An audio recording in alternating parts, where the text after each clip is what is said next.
The shorter your sleep, the shorter your life.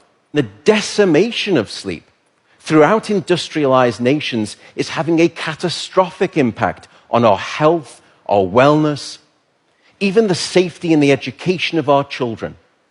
It's a silent sleep loss epidemic, and it is fast becoming one of the greatest public health challenges that we face in the 21st century.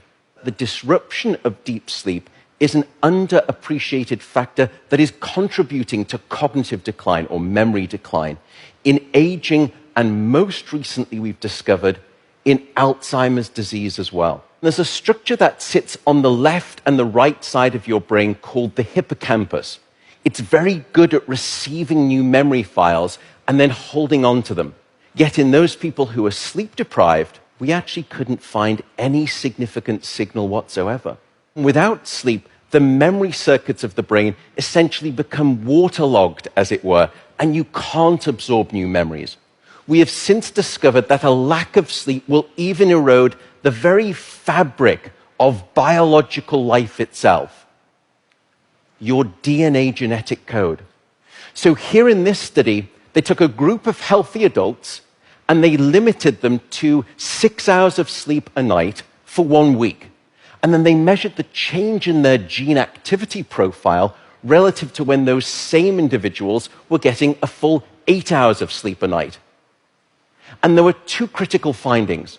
First, a sizable and significant 711 genes were distorted in their activity, caused by a lack of sleep.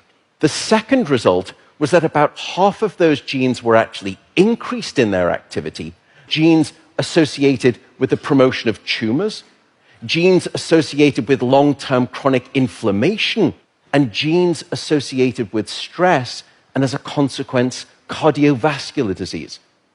There is simply no aspect of your wellness that can retreat at the sign of sleep deprivation and get away unscathed. And at this point, you may be thinking, oh my goodness, how do I start to get better sleep? What are your tips for good sleep? The first is regularity. Go to bed at the same time, wake up at the same time. No matter whether it's the weekday or the weekend, regularity is king. And it will anchor your sleep and improve the quantity and the quality of that sleep. The second is keep it cool. Your body needs to drop its core temperature by about 2 to 3 degrees Fahrenheit to initiate sleep and then to stay asleep. And it's the reason you will always find it easier to fall asleep in a room that's too cold than too hot. So aim for a bedroom temperature of around 65 degrees or about 18 degrees Celsius. That's going to be optimal for the sleep of most people. Sleep, unfortunately, is not an optional lifestyle luxury. Sleep is a non-negotiable biological necessity. It is your life support system. And with that soapbox rant over, I will simply say good night, good luck, and above all, I do hope you sleep well.